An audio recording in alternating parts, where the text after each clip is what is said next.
Saya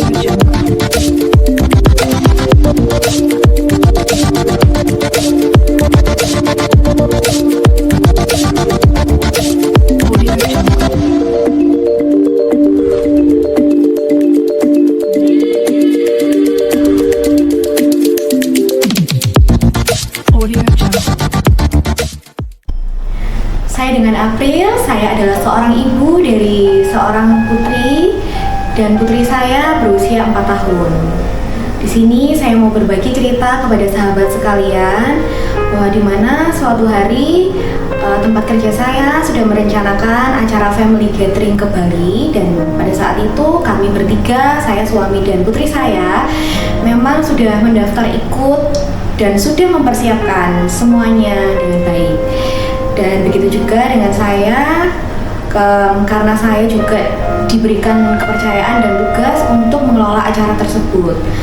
Nah, tiba di mana sebelum kami berangkat, H-7, tiba-tiba anak saya demam tinggi 39 dan selama 3 hari demam tidak turun-turun. Nah, kemudian kami harus periksakan darah putri saya ini karena memang tiba-tiba keluar bintik-bintik merah.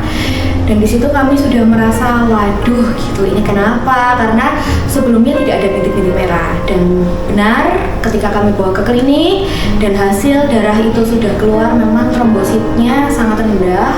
Dokter langsung menyarankan kami harus membawa ke UGD.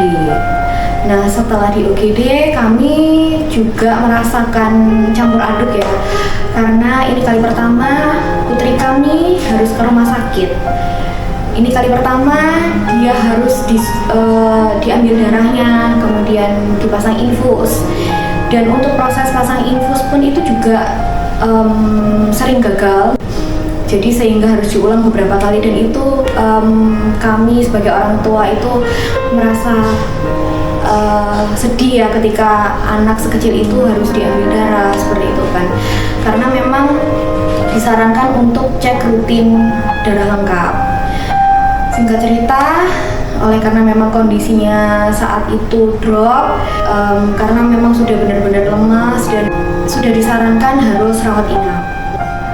Anak saya merasakan sedih, takut. Setiap kali dokter dan perawat masuk ke ruangan, anak saya selalu ketakutan karena aduh ini pasti disuntik, ini pasti diambil darah seperti itu. Dan memang kalau demam berdarah itu kan harus rutin untuk cek trombositnya, jadi harus diambil darah setiap hari, dan itu yang membuat dia trauma. Jadi putri saya ini tahu kalau kita sudah merencanakan mau ikut acara tempat kerja saya ke Bali. Dia sangat antusias sekali karena dia suka bermain di pantai, dia suka bermain pasir. Nah, oleh karena kondisinya rawat inap, saya sudah berusaha menjelaskan ke putri kami ini bahwa kita tidak bisa ikut. Dan di situ dia nangis, dia sedih. Saya sebagai orang tua pun juga memahami, pasti dia sudah mengalami sakit, ketakutan, dan liburan yang sudah direncanakan jauh-jauh hari ini harus berakhir dengan kondisinya tidak bisa ikut. Pengalaman ini menjadikan sesuatu pelajaran yang berharga bagi kami sekeluarga, karena penyakit demam berdarah ini dapat menyerang siapa saja dan kapan saja. Karena itu, saya sangat menyadari pentingnya langkah pencegahan terhadap penyakit demam berdarah. Salah satunya mencari informasi tentang vaksinasi demam berdarah sebagai upaya perlindungan tambahan kepada anak-anak untuk menghindari risiko penyakit yang dapat mengganggu kesehatan dan kebahagiaan mereka. Demikian cerita dari saya. Terima kasih, salam sehat. Jumpa lagi dengan saya, sahabat Kencana Medika. Hari ini kita berbicara tentang vaksinasi dengue. Mungkin sahabat punya kisah sendiri, pengalaman terhadap keluarga atau mungkin orang-orang terdekat sahabat sekalian yang pernah terkena demam berdarah. Demam berdarah tidak hanya mempunyai aspek kesehatan, tetapi juga ada aspek psikososial ekonomi yang mempengaruhinya.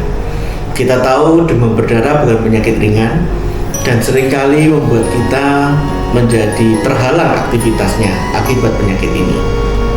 Tentunya bahaya medis, saya hampir yakin mungkin setiap orang sudah mengenal bahaya demam berdarah.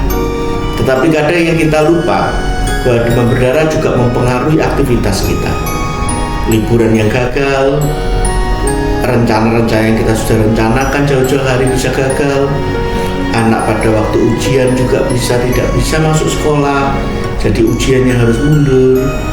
Atau mungkin kalau kita mempunyai proyek-proyek pekerjaan yang tidak bisa diwakilkan, tidak bisa ditunda, menjadi kacau balau akibat demam berdarah. Dan kita tahu bahwa penyakit demam berdarah adalah penyakit yang selalu ada, sudah sejak lama di sekitar kita.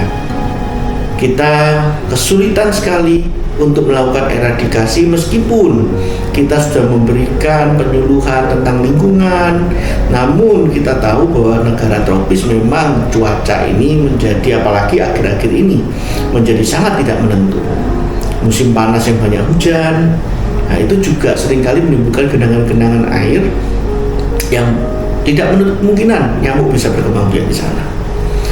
Dan kita tahu juga kita seringkali berada dalam lingkungan yang padat penduduk. Surabaya area yang cukup padat penduduk. Ketika penduduk itu padat, maka resiko kita untuk tertular penyakit menular, salah satunya demam berdarah, di mana nyamuk menggigit penderita dan menggigit kita. Di lingkungan yang lebih padat, resikonya titik kontaknya menjadi lebih mudah untuk kita terjangkit dibandingkan tempat-tempat yang jarang penduduk. Karena itu, sampai dengan hari ini demam berdarah menjadi suatu penyakit yang tetap kita perhatikan di kota-kota besar seperti di Surabaya. Nah, berita baiknya demam berdarah sekarang ada vaksinasinya. Vaksinasi ini membantu kita untuk tidak kehilangan momen-momen yang berharga dalam hidup kita.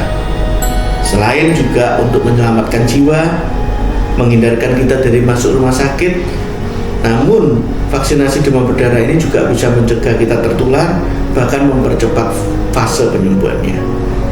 Karena itu vaksinasi ini juga bahkan cuma melindungi kita dari gangguan kesehatan yang serius, namun juga melindungi waktu-waktu yang berharga yang sudah kita schedulekan sekian lamanya.